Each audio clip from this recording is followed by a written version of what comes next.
There was a time when the American flag didn't just fly over embassies and battleships. It flew at 35,000 feet across the oceans of the world, painted on the side of blue and white jetliners. For over 5 decades, Pan American World Airways was not merely a commercial company.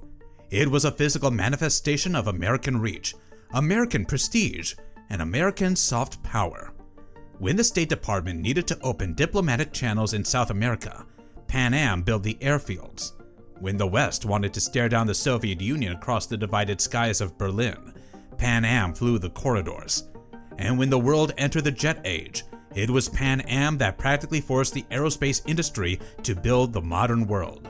At its absolute zenith in the early 1970s, Pan Am operated a globe-spanning empire.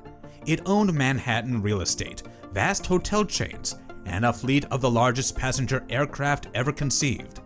To the average observer, Pan Am was as permanent as the United States Post Office or the Federal Reserve.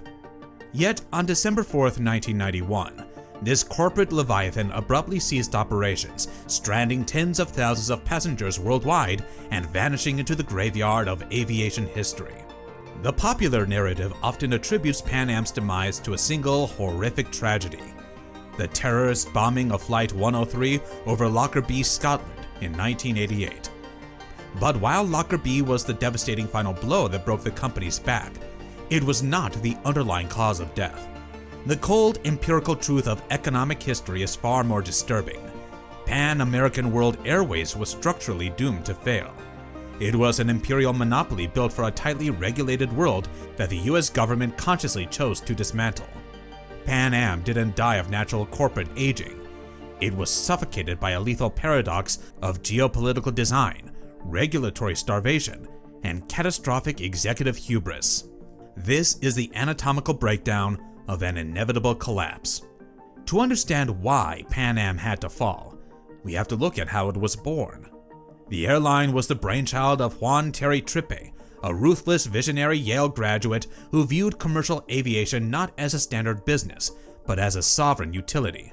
Founded in 1927 to carry mail between Key West, Florida and Havana, Cuba, Pan Am quickly caught the attention of the United States government. Throughout the 1930s and 40s, Washington utilized Pan Am as its chosen instrument. If the US needed a foothold in Latin America or across the vast uncharted stretches of the Pacific Ocean, Trippe's legendary flying boats, the magnificent Sikorsky and Martin Clipper, pioneered the routes. In exchange for extending the American empire across the seas, the federal government granted Pan Am an absolute monopoly on international airmail and passenger routes. The Civil Aeronautics Board, the rigid federal agency that dictated every route, schedule, and ticket price in American aviation, operated under a strict regulatory philosophy.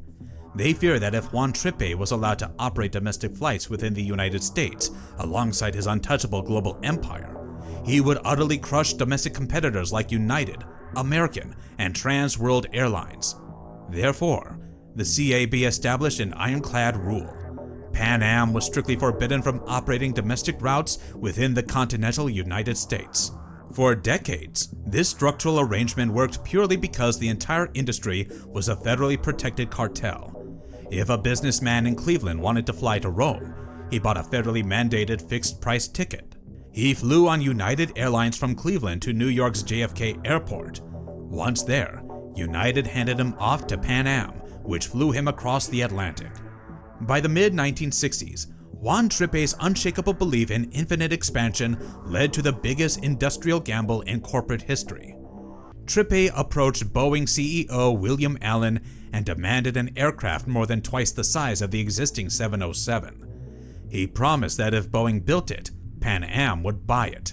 In 1966, Pan Am placed a staggering $525 million order, equivalent to over $5 billion today, for 25 Boeing 747s.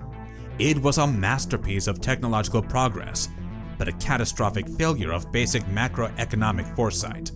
The Boeing 747 entered commercial service in January 1970, entering the market at the exact moment the global economy was grinding toward a devastating recession. Passenger traffic growth, which had surged at 15% annually throughout the 1960s, suddenly flatlined. Pan Am found itself stuck with dozens of massive, fuel-thirsty, wide-body jets flying across the oceans half-empty.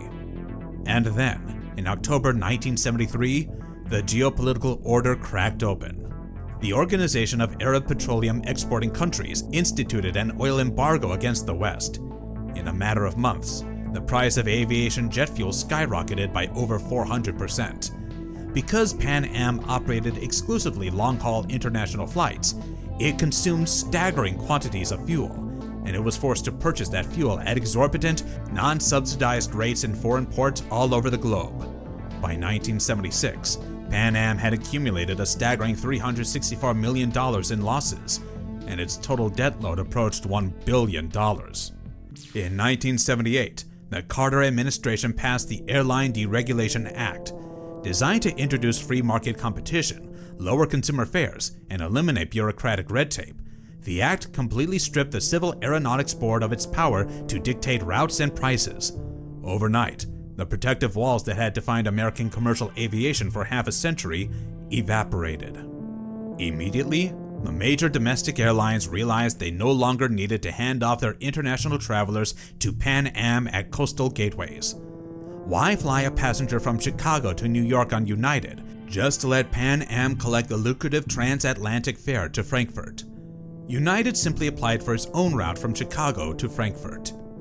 By the early 1980s, Pan Am was no longer functioning as a forward-looking enterprise. It was operating as an emergency liquidator.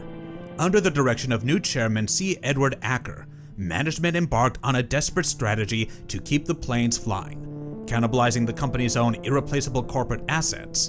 In 1981, Pan Am sold its crown jewel, the 59-story Pan Am building in Midtown Manhattan, to the Metropolitan Life Insurance Company for $400 million. The cash infusion kept the airline alive for a few more months, but it didn't fix the underlying operational deficit. The company was burning through millions of dollars a day. In 1986, Pan Am was a hollow shell of its former self. It was essentially reduced to a high-risk transatlantic operator and a network of Latin American routes, operating an aging, increasingly unreliable fleet of planes. The institutional arrogance that had built the company had completely metastasized into blind corporate survivalism. On the evening of December 21, 1988, Pan Am Flight 103, a Boeing 747 carrying 259 passengers and crew from London to New York, disintegrated at 31,000 feet over the Scottish town of Lockerbie. A terrorist bomb concealed inside a Toshiba cassette player in the forward cargo hold had detonated. All 259 people on board, along with 11 residents on the ground, were instantly killed. Almost instantly, corporate travel departments across the Fortune 500 instituted blanket bans. Their executives were explicitly forbidden from flying on Pan Am. Load factors on transatlantic flights collapsed. The blue globe, once a symbol of unmatched safety and imperial pride, had been transformed in the public consciousness into a flying bullseye. When we look back at the spectacular collapse of Pan American World Airways, it's tempting to view it as a tragedy of pure managerial incompetence. Pan Am was a magnificent globe-spanning dinosaur that created the very ecosystem of modern global travel. It built the runways we land on today. It pioneered the air traffic corridors we fly through. It turned the terrifying prospect of crossing an ocean into a routine commute.